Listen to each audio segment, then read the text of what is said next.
We live in a fast-paced and hectic world where it's easy to feel overwhelmed, stressed, and out of control.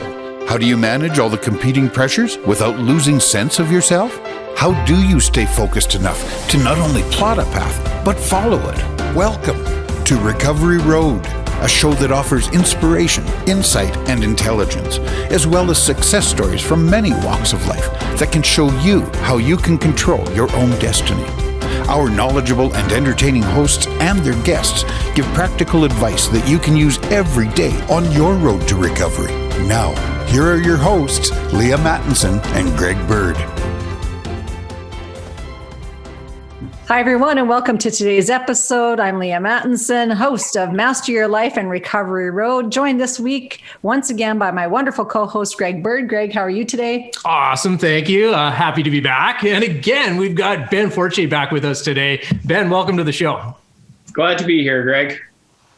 So it's very good to have Ben back because we're going to be talking about part 2 of a very important topic, really about disability and how to manage disability in your business if you're a business owner. But before we get started and diving into that subject matter, we're going to start out with our usual wonderful Greg Bird and his meme of the day.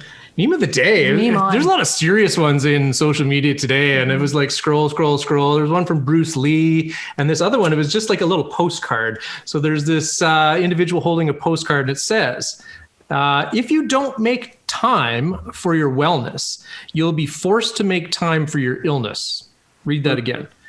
That's what it says. If you don't make time for your wellness, you will be forced to make time for your illness. And I thought, that one kind of set the tone. And again, Ben, we joked about this last time, is we could talk about death and morbidity, and we actually have a good time doing it. So it makes you one of the best in business when we bring up this subject, right? Yeah, as like I mentioned on the podcast, these are just riveting topics that people are just going to be just so enthralled with. So if you're at home right now, kicking up with a cup of coffee and just looking forward to a good time, this is your podcast as we plan out and talk about disability, loss of health, eventual demise. Just so great, right? So we got talking on the first episode about death. And I got to say, honestly, death is kind of the easy one if you think about it in our business. And I know I'll speak from experience, Ben, I'll let you share your experience. But when you have a business and a partner, or you have a family and somebody dies in the business, is you can have that closure, the grief, the mourning, and then move on. However, in business, if you think about the second D of the 3D problem, disability can be worse because you got to still look at your business partner in the eyes and say, now what? Ben, you've seen this. Yeah, on the last podcast, I told the story of my father, which was kind of the most heartfelt policy that I ever sold, and life insurance that I sold to him. And if you didn't have a chance to check it out, go back, check that one out. Yes. Ties very well into this week's episode. So you might want to listen to that one first. But, I told the story, my dad had a stroke, and he actually went to the hospital, and he was in the hospital for 6 days before he passed away. And so like anything, your entire life culminates into this moment as friends from the past and so forth. They all come to the hospital to see, they come to the hospital to talk to the family. And it was just such an amazing time and such a huge blessing to have those 6 days. And throughout that time, he was becoming more and more paralyzed because the doctors couldn't remove the blood clot that was kind of killing his brain. And you kind of lose more mobility over time. But, you got to say what you wanted to say. He had some mobility over his right hand, so I could hold his hand and I could say, "Hey, Dad, it's Ben. If you can hear me, give my hand a squeeze." And which was, I'm sure, a Herculean effort. He would give my hand a squeeze. Mm-hmm. And so we would have these conversations, which were heavily one-sided. And I'd just be able to imagine what he was telling me back. But it was a blessing to have that time. And it was a blessing to be able to do that.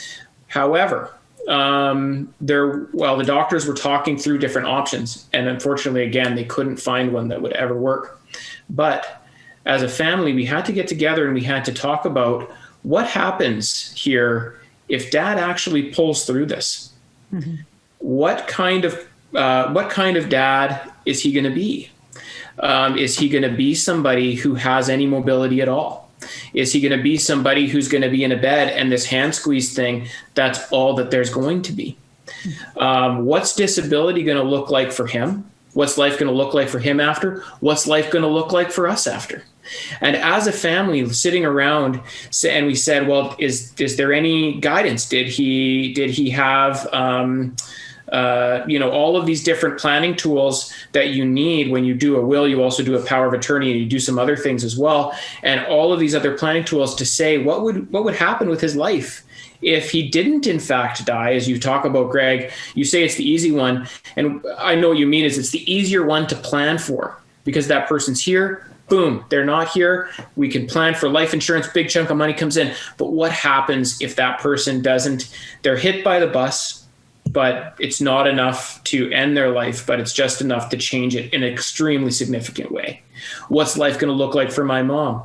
As a matter of fact, with her work plan, group and health plan, there was some life insurance benefit that she had, and then she had some paid time leave if she was if my father had passed away. But if he became disabled, that was a completely different situation, which was just not, as we started to look at it, not very good.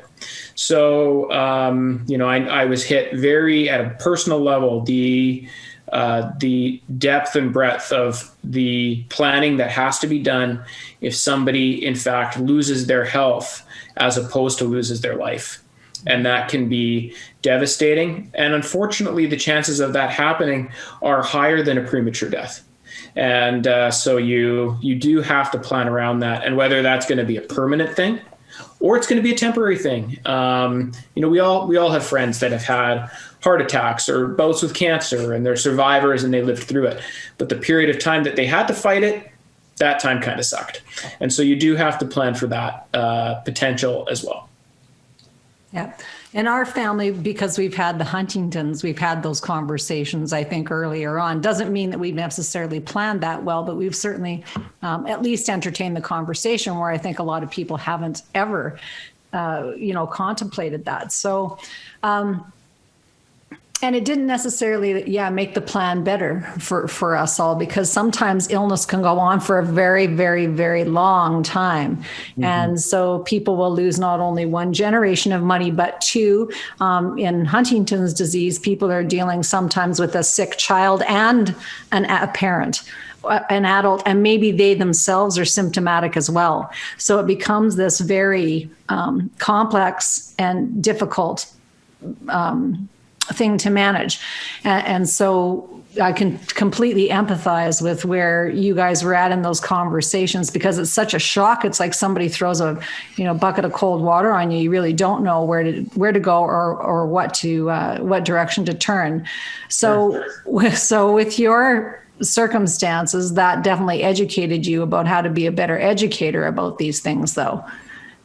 Right. Most certainly. Yeah. Mm-hmm. Because you kind of live through it, and you start going down all of these different roads. Mm-hmm. And a lot of people, I would say, there's probably so many people out there who have a greater fear of losing their capacities than they do of losing their life.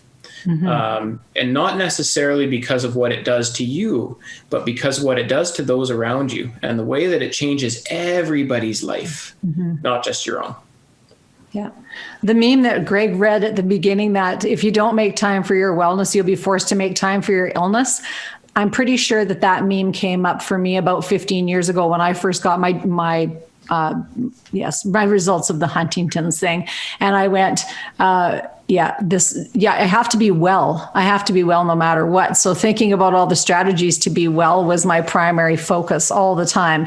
And it's a very different way to wire your brain. However, that said, even if you do everything that you think you can to live a well life, even if you surround yourself with great people, and even if you hang out energetically in spots that are good, and you unplug from the grid and don't watch bad TV, et cetera, you can still have these things happen to you. So it's like life just sort of comes. Like it happens. Doesn't matter if you're a good person, a rotten person, that just whatever, it happens. So these we like to be in the myth that this stuff doesn't happen to us or won't happen to us, but it can come quite out of the blue, or it can be something that is the result of an unexpected psychological problem also, which I think a lot of people experienced with the whole COVID shenanigan fest, when they were ripped out of their regular, routines, et cetera, and they maybe didn't cope that well psychologically. So disability doesn't just have to be a physical disability, right? It's also the stress leaves and those kind of the mental disabilities. You want to talk about that a bit more? Yeah, before we get into that, I got a funny story for the audience, if you want, just this real moment that just happened today. So, I get up this morning, I have a cup of coffee, and I'm kind of looking over my day, and, my body or my brain is fighting that I shouldn't work out, which I do in the morning. So that's kind of my time. And I decide, no, you know what, I'm going to work out. Because I look at myself in the mirror when I don't want to do this. Mm-hmm. And I think it was Warren Buffett that said this, but he says, if you realize that you only got one car for your entire life, mm-hmm. how much would you take care of that car? Mm-hmm. You would get it oil changed regularly. You'd clean it all the time. You'd make sure it was just pristine, because if this car breaks down, you never get another car. Mm-hmm. And he says, well, why don't we do that with our bodies? You have one body. You're never going to have another body. So this is the one kind of car you get for your life. You really have to take care of it. So I looked at myself in the mirror and said, you have to do this, Ben. You've got to get out there. You've got to work out. You've got to stay healthy. This is your one body. And tomorrow Ben will thank you for this. In any event, while I was working out, I missed a call from Leaha, who was asking me, Ben, where are you for this Zoom? Where are you for this podcast? Are you okay? And so out of breath, I give her a call and I say, hey, I got to jump in the shower. I'll be ready in like 15. So my apologies for that. Was I putting the body ahead of the podcast? Was I putting the health? I was living what I'm preaching here, right? So that's really... But I had my calendar starting later than it actually started, and I was reminded very quickly. But we have a neurological solution for you. You guys got to come to the masteryourlife.ca website, though, to find it. Because this is not an uncommon thing where people are, we laugh off these things that we miss, but really a lot of people are having neurological issues that show up, like executive functioning problems, decision-making, problem solving, psychosis, depression, anxiety, PTSD sort of symptoms. But how that shows up in your life can be missed appointments, that whole making impulse control problems. It's all kinds of things that lead to missing things or missing appointments. And so a lot of people will joke also and say, well, it's just my old brain, or I'm pregnant, so it's my baby brain. And I go, So here's the funny part of this story. So from our point of view, in the studio at 11:11, right, 11:11. Funny, not funny. Leah's like, oh my God, was he an accident? I hope everything's okay. Maybe he's sick. Maybe so caring, right? Did you? I did. That was exactly something's wrong. That was exactly what her mindset went to. Is like instantly you think that. But I'm going to bring up. That's actually a really good segue. What I want to bring up is, Ben, how many times in your career have you heard it's never going to happen to me? Countless. And anytime we do a disability or health related policy, I always look at the client and we always joke about it. And we say, we hope this is a wild waste of money. I hope you take this money, you're buying this insurance, you are throwing it away. You are lighting this on fire and tossing it, because we hope you never claim on this policy. But, that they say it all the time. They're not going to be the statistic, but none of us want to be the statistic. None of us get into a marriage thinking we're going to be the divorce statistic. None of us get into a car thinking, I might have a car accident today. None of us think that. It's never a thought. We always think we're going to be on the positive end of any statistic. But unfortunately as well, I deal with lots and lots and lots of disability claims. this year we have had so far 3 or 4 clients that I've had to use file disability claims for, and then some critical illness claims as well, which we can get into these different types of insurance later on in this podcast. But unfortunately, it happens. It happens. Oh man, I love that. I hope this is a wild waste of money. I love that. And, I want to talk about this. People don't expect it because there's a 8-month process to actually go through testing for Huntington's disease to see if you have it. And it's a very onerous process because once you know that you have it, you can't not know, and there's no cure for it. It's quite dismal. So you go through this whole process. I went through it because I thought, if I know my status, I'll be more assertive in this divorce that I'm going through, that I'll ask for more. It'll give me a backbone, which I, currently lack, those kinds of things. So I thought, but I'm really healthy. I'm living this healthy lifestyle. I'm always positive and optimistic. My parents are, say, where did you come from? Because I'm always Little Miss Happy Pants and always enjoy. And so when I went through the process of the genetic testing and went and saw the neurologist, he's like, oh my gosh, it's like you are awesome. Everything about you is awesome. Your brain functions great. You walk like a supermodel, like all the testing that they do for neurological problems. Walking like a supermodel takes a lot of training though, right? It does. You gotta have you the try right. Doing that spin. That's right. Yeah. It's a tough thing, especially in heels at the neurologist's office. They love that. But he said, it's like going through the testing. You're perfect. Like, so the only thing left to test you on is the blood test, and the blood will tell the tale. And so I'd had the blood draw. A month later, I got my results back. But when I got that piece of paper in my hand that actually said the results, you could have knocked me over with a feather because I was completely expecting it to be, has not inherited, So when I opened up the paper and it said, Leaha Mattinson has inherited, I was like, what? And then I just looked at the doctor and said, that's not for me. But that's actually what you said. That's exactly what I said. That is not for me. But that said, it's like knowing that the biggest chance is that you're going to have some symptoms.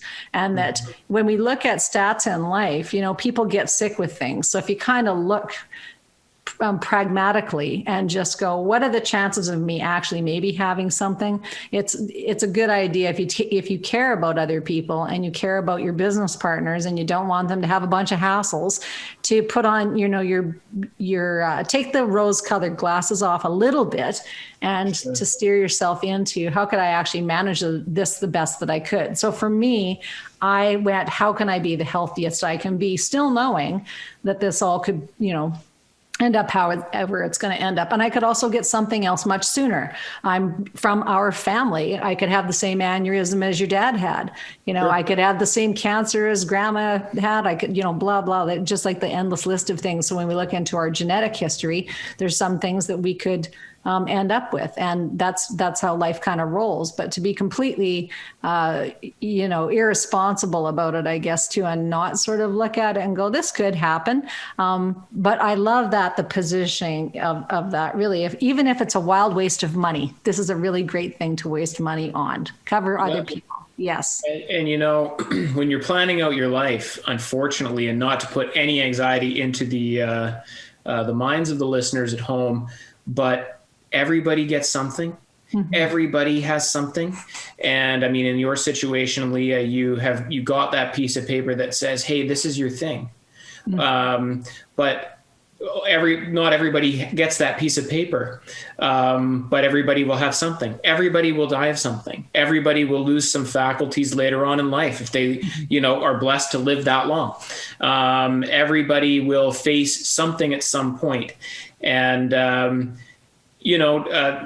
this kind of gets into the soft fact issues of life, but then you kind of have to think, okay, well, all the life that I have now and in this moment, when I'm not suffering from these symptoms, when I'm in a position to be living a life that I want to be living, do it. Embrace the moment. Live your life. Nobody's going to get to the end of their life and go, you know what I'm really happy about? I'm so happy I worried about all of those other things. I'm so happy I spent my life in anxiety. Nobody's going to say, you know what, I'm super happy that I kept that resentment going against this person or that. Nobody's going to get to the end of their life and say that. But so when you're in these moments, when you are living your life well, then plan for those times when you might not be, but also embrace the fact that you're not. Embrace where you're at. I recently watched the Friends reunion, and it's a cast of people that were, very, very young when they filmed that show. And then you get to see them these years later, and they've all aged very well, but they've all aged. And you realize to yourself, I guess we all age. I guess, the person that I'm staring at in the mirror, and you look at I saw a picture of myself when I graduated high school, and it's like, who is that guy? Right. Who is that guy? That guy is so young. And you kind of think about all the years that filled it, and you're like, well, why wasn't I doing this or that at that age? Why was I concerned about this or that? So, embrace the good times that you've got them, and live your life while you have the chance. Mm-hmm. Well said, Ben. And first of all, I have to ask you a question. Who was your favorite Friends character? That would have to be Ross. He was always funny, but always concerned about so many things. He's probably the most like myself. Good one. I was like Joey. He was always funny. Joey Tribbiani. I always wanted to be a Joey, just to kick back, relax, everything rolls off your back. Just never could figure it out. Yeah. But you guys could serve a lot of Joeys.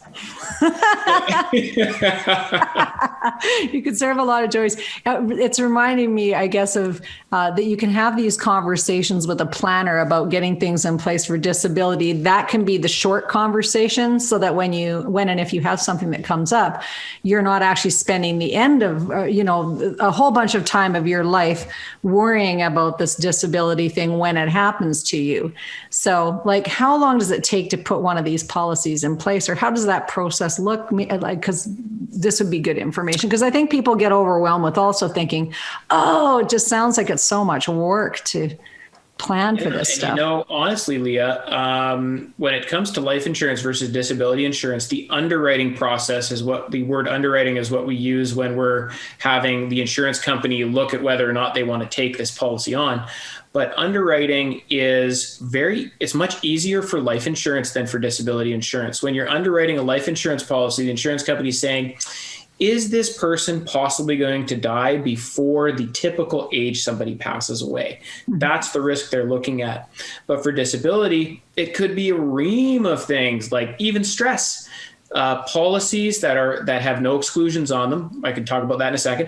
But mm-hmm. Policies that have no exclusions on them, they will cover stress. And again, insurance companies are very willing to pay out if something happens that is of a negative nature that you didn't see coming. That's what insurance is for. I've had so many disability and critical illness claims paid out for clients, and these insurance companies are great for that.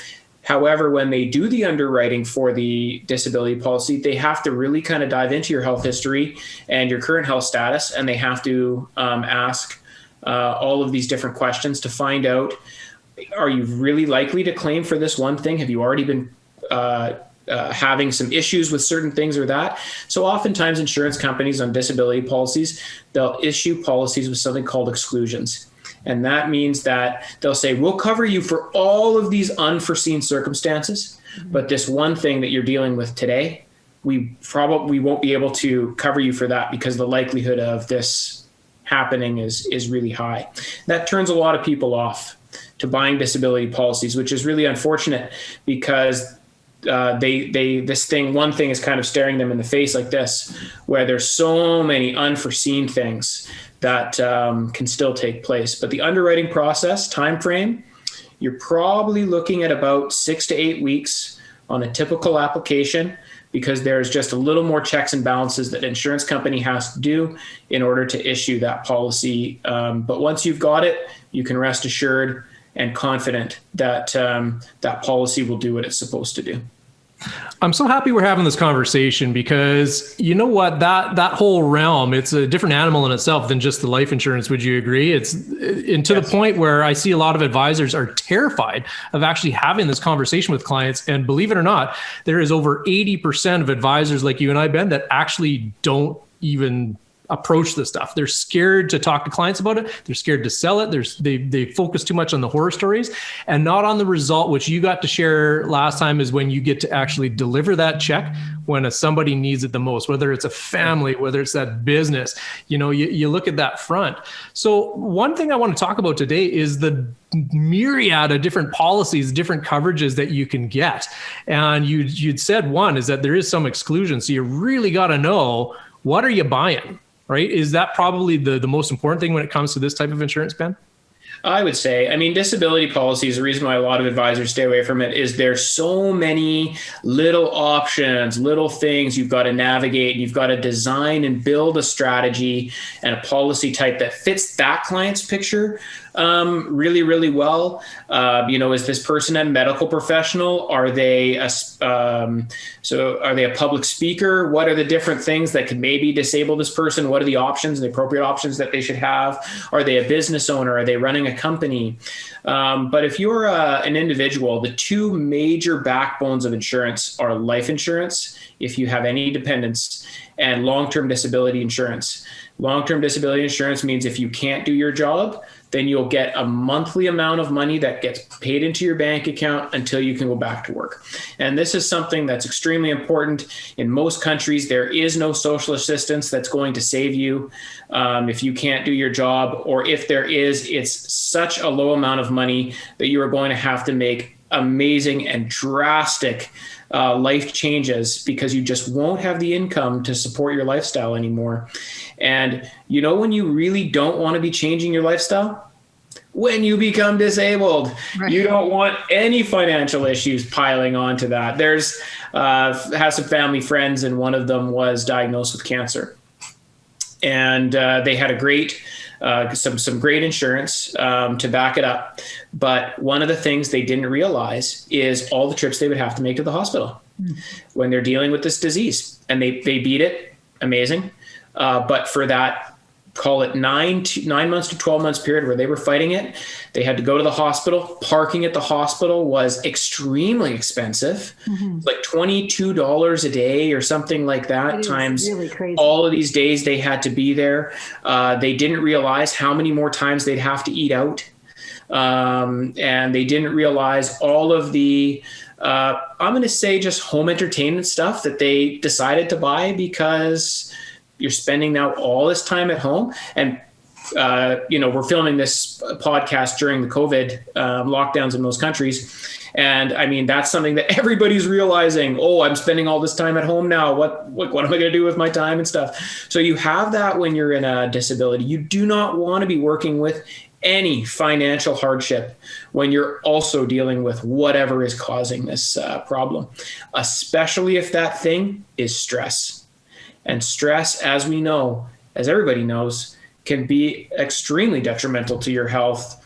And if it becomes so bad that you can't work anymore, which unfortunately happens to thousands and thousands of people every year, you don't want to be adding to that financial hardship. The ability to recover from that illness or any illness when you're also dealing with financial hardship, you're just kind of piling it on. So you have to be well planned for these things, for sure.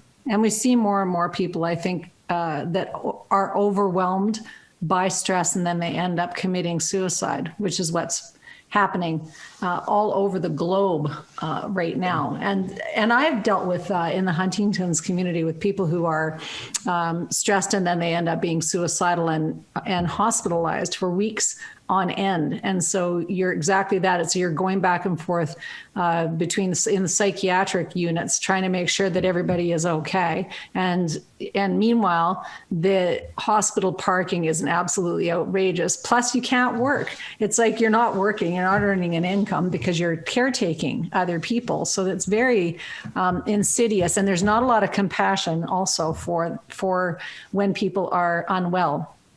And so if you're so it just takes you further out of kind of your stronghold, right? So feeling centered and balanced in the world can really be knocked out from under you. The pin's knocked out from under you. So let's talk about solutions for some of these, maybe from a business perspective. So we've got the personal and life insurance thing, personal disability and life. What about for business owners? So great question. So let's pretend a business owner, and let's pretend the three of us are in business together. And one of us is hit by the bus. It's not enough to end our lives, but it's enough to significantly change our life. Mm-hmm. And now we have to deal with that. And let's pretend we were paying salaries already.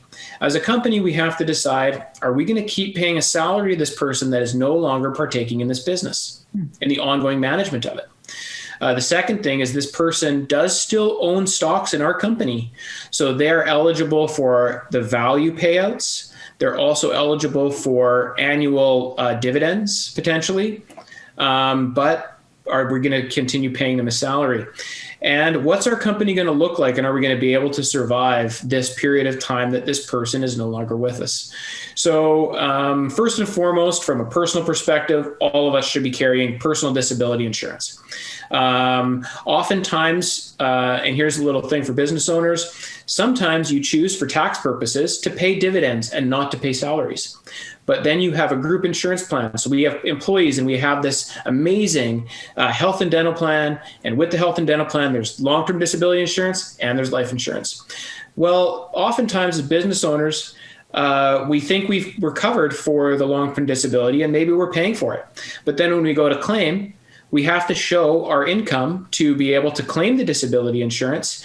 And the insurance company realizes we weren't making any employment income at all. In fact, we were just making dividends, which is just investment income, technically. And they say, disabled from what? You weren't making any employment income. So you weren't working for your money. It was an investment. So they don't pay the policy. And then insurance companies get a bad rap. But it's not a bad rap for them. It's a planning gap. So business owners who are paying themselves just dividends, again, depending on what tax jurisdiction you're in, you might have that option. And that's not employment income, it's investment income. So you have to make sure that your disability policy would cover you still. If you couldn't do your job, you have to have that type of disability that if you're paying yourself just dividends, it would still pay you a monthly amount of money. Secondly, our business has fixed overhead expenses. So if one of us can't work, does our business need a disability policy that would cover on a monthly basis those expenses? That's an amazing question to ask. And there's insurance that you can buy for that. It's called business overhead expense. And that would pay our business, say, $20,000 or $30,000 every month in order to cover some of those fixed expenses. That would be maybe a very important thing to do. And then the third would be if we're not going to come back to work, and now that we realize, oh, this thing is not temporary. This thing's going to run a long time. This person's not coming back here. We need to buy this person out. Insurance companies also have policies for that type of thing that says, hey, if this person's disabled, they're not going to be coming back to work. We're now going to need to buy them out. That they have policies where you can have a lump sum of money now paid into the business to buy out that shareholder, because they're going to need that money 10 to 1. They're going to need that money for their own lifestyle, and the company's going to need that money to survive. My recommendation would be talk to an advisor, insurance advisor that knows these disability policies well, and ask them about their past experience working with these policies to make sure that they do know these policies well. Do a little bit of research on your own to make sure these policies do cover what you hope they're going to cover. Because again, with disability policies, a little more tricky. There's a lot of different options in there, so to make sure you've got the right options for you. But if you're well planned and you have the right policies, then something like that happens. And the only thing that's really horrible about it is that person now has a disability and you have to deal with it. But the thing that's not horrible about it is that it's taking everybody's financial picture just down with it. So that's what you want to avoid. Mm-hmm. You brought up a great quote again. You're just full of these great quotes, Ben, is planning gap. It's usually a planning gap. So if anyone listening right now is, again, part of a business and we're making you feel a little uncomfortable and you feel that sick feeling in your stomach or that lump in your throat, because again, don't feel bad. You're along for the ride with over half the people that are out there that have not done any of this type of planning. Don't feel bad. Number one, work with somebody like Ben Fortier to actually get this stuff in place. And we work for a firm that actually has some of the advanced planning concepts to help you and work through some of these things. So Leaha, let's use that example again. The three of us are in business. You know, how are you feeling right now if I went down, right? Like, what are you feeling? Sad and like I don't want to go to work. That'd be sad. Sure, we're all You're affected too. Yeah. Oh yes, because I do have emotion, on, not like the kids say where it's the black-hearted mother. No. I would be very sad, and it's like, then what do you do? It's like there's lots of things to think about. How if you were disabled, because you've got kids, it's like I'd be thinking about your children. How are they going to be taken care of? Who's going to take care of them? Who's going to go pick them up 2 weeks from now when you're supposed to be hanging out with them and providing for them? Who's going to keep the roof over their head? Yeah, I would just be thinking, who's going to run the show here? Who's going to help with Recovery Road? Who's going to make sure that all of your networks are advised or whatever, informed? How do we make sure whatever care you need is in place? Yeah. Like, do you need home care? Do you need, like, what's your level of care that you require? How much damage is there done to you? Is it neurological? Is it physical? Is it just a broken leg, or is it you've had a head injury that's going to be severe and going to need a frontal lobotomy, which also I don't do at home, nor do I advise. No. I mean, all of the horrible things you're mentioning, all of these things are insurable issues. Wow. And so even though you're dealing with all these negative health things and everybody's stressing about it, then that's all these things can be covered. So that when something like that happens, it's kind of a bittersweet moment because you're like, oh man, this really horrible. However, we bought this policy for this reason. And then when that starts to pay out, you're like, oh, thank you. It's such a thing that alleviates off your shoulders. And if you are at home listening to this podcast and you are getting kind of that thing in the pit of your stomach, I mean, sometimes that could be a little bit of a warning sign to say, hey, maybe I don't have some of these things covered and I should, because those are just planning gaps in every individual, whether personally planning or planning for a corporation. When you're in partnership with people, there's a lot of commitments that you've made to your partners and to their families. Mm-hmm. And, insurance can help you keep all of those commitments so that you're not faced with an extremely negative consequence for not having done anything about it. So what do you think is the biggest reason why people don't get insurance in place? Is it the cost of it, or just the difficult conversation, or they don't think about it, or what is it from your guys' perspective? I would say it's a combination of two things. The first one, nobody wants to think about it. It's not something you want to think about. I once was dealing with a group of shareholders and they would not get insurance in place because one of them was just an extreme believer on what you think about takes place. And so he did not want to have any conversation surrounding that topic at all, because his fear was if we did, then it's more likely to happen. So people don't like talking about it. I mean, that's one extreme example, but people don't like talking about it. It's not an uplifting conversation. And sure enough, it's not. I agree with you. It sucks. And then the second thing would obviously be cost. Like we talked about, we hope it's a wild waste of money. Whatever money we're spending on this, a wild waste of money. And although talking about income growth and capital accumulation and investments that are hot right now, all of that is really kind of sexy conversation. Everybody loves talking about that. But what people don't like talking about is, hey, should we take our money to protect all our other money? And people don't like doing that. They don't like the protection talk because it seems like a net worth decreaser, but it can totally be a net worth savior as well. Now, what's interesting is Leaha takes everyone through that whole exercise of all the terrible things that could have happened to me. And I'm just going to ask a question to everybody listening right now. And what do you think is the number one disability? Think about that for a second. So why I asked the question is because there's a third thing why people don't want to talk about this stuff is because they hear all the horror stories. And you brought it up earlier of the insurance company not paying out because of this, that, or the other thing. The key to that is to make sure you get the right policy. So the number one claim, I'm just going to ask Leaha. Leaha, can you guess what it is? I'd say stress. Bingo. Stress. Yeah. Anything you'd think it'd be the disabled. Oh, I got hit by the bus. I broke my leg. I'm going to claim on my no, it's not. Injury is one of the smallest claims. It's in fact stress, mental health. So could you imagine the number of claims that have come in, Ben, over this last year and a half alone? If stress was number one before, and mental health and burnout and depression and all those things that take people down and out from being able to do their job, that was the number one.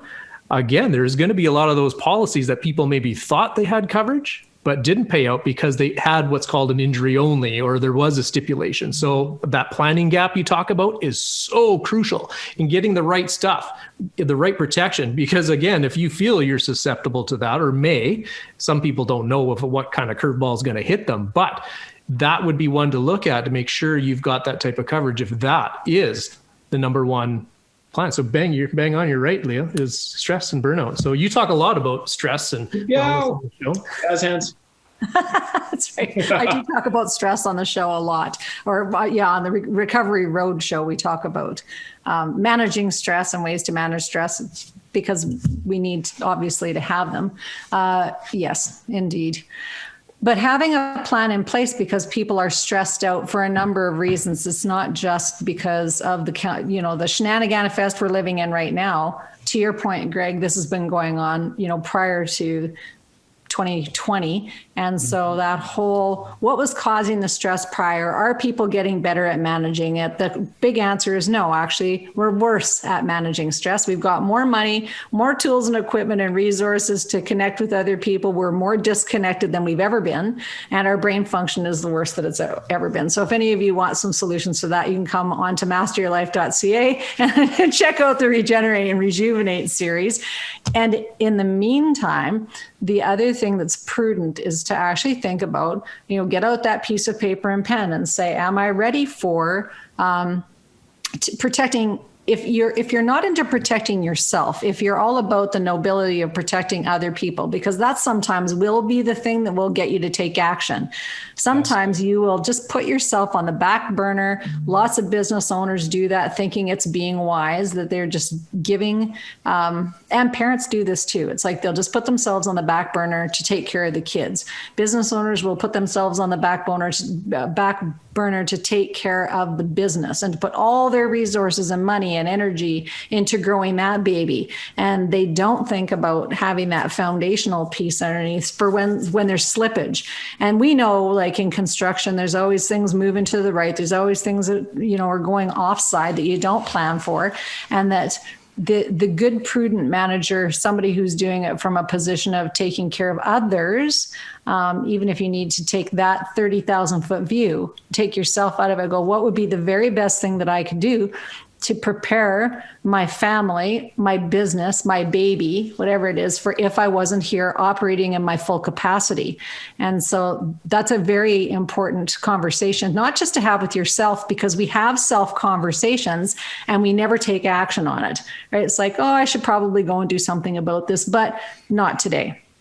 And then that not today turns into the, damn, I wish I would have done something about this 5 years ago when I had that upswing time, or before anything started to deteriorate. And often people are really optimistic, which is lovely about us. It's probably what's kept the species alive. But now is the time where consciousness really is rising about these things. Like we're becoming more and more aware of our vulnerability, maybe, so to speak, and that, we're precious and divine, and that we're meant to be reverent about our lives. And sometimes we're not, because we're caught up in other things. But coming back to the reverence for our lives, the reverence for our families' lives, the reverence for our businesses, our business partners, this is a good opportunity to take that look in the mirror again and go, what can I do today that would actually help my business be in the best shape that it could possibly be? How can I protect people?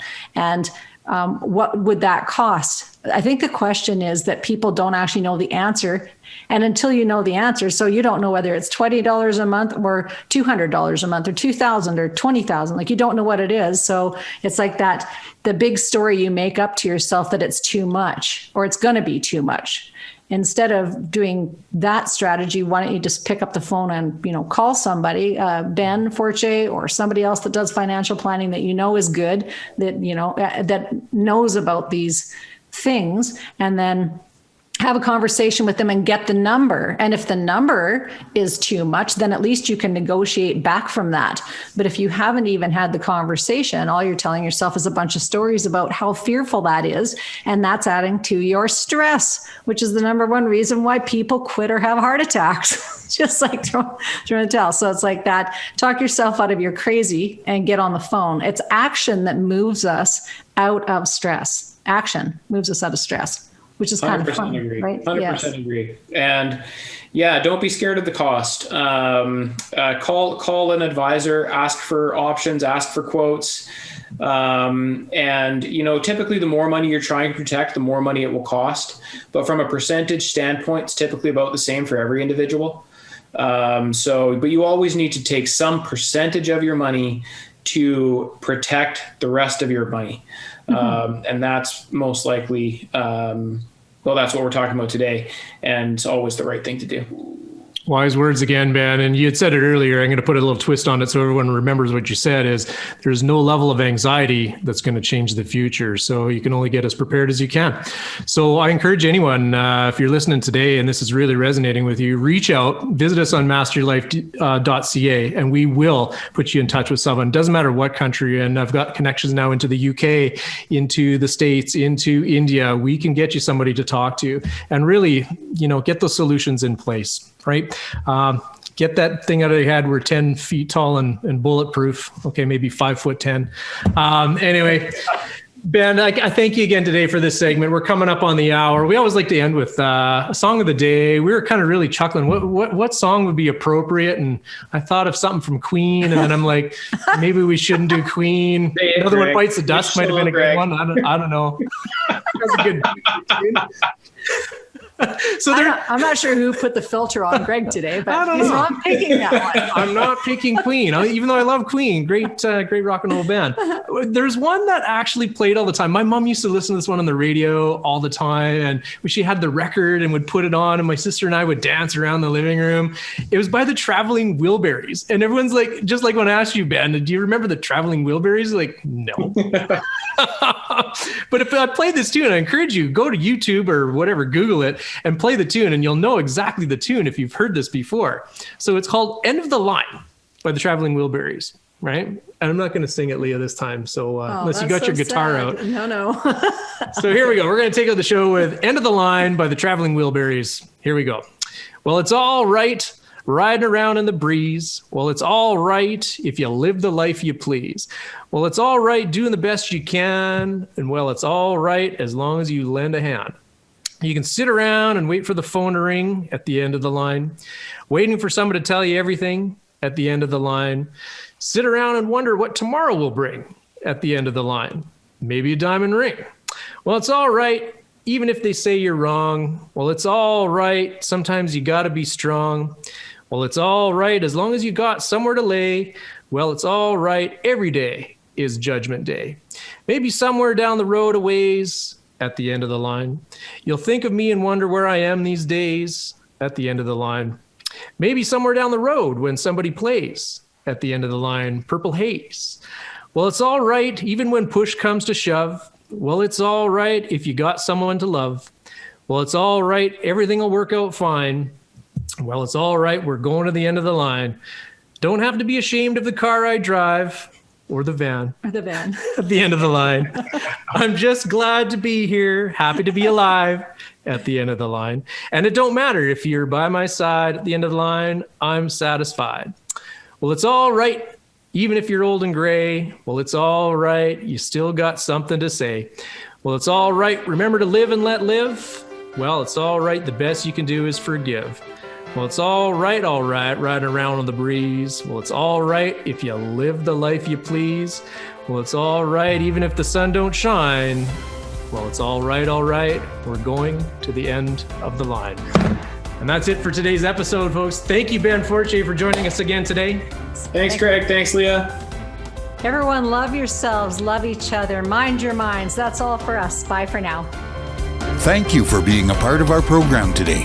Master Your Life is a presentation of Leaha Mattinson Enterprises, Inc. Join us next time on Master Your Life, helping you to discover the very best of you.